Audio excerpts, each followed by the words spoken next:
Over the years, I started making Christmas ornaments in my woodworking shop. This is a lot of fun and a good distraction.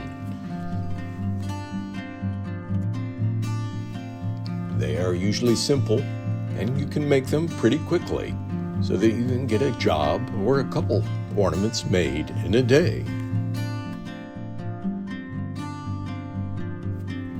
And you can even make it family projects. My kids made ornaments, and it was a way to share my love of woodworking with them. Ornaments can be simple, or they can be complex. Here's a 3D scroll saw ornament that I made, and when I looked at the offcuts, I liked them as well as the 3D ornament that was inside, so I saved all the offcuts too, and I got multiple ornaments out of one set of cuts. If you know someone who's a sports fan, you can make them ornaments as well.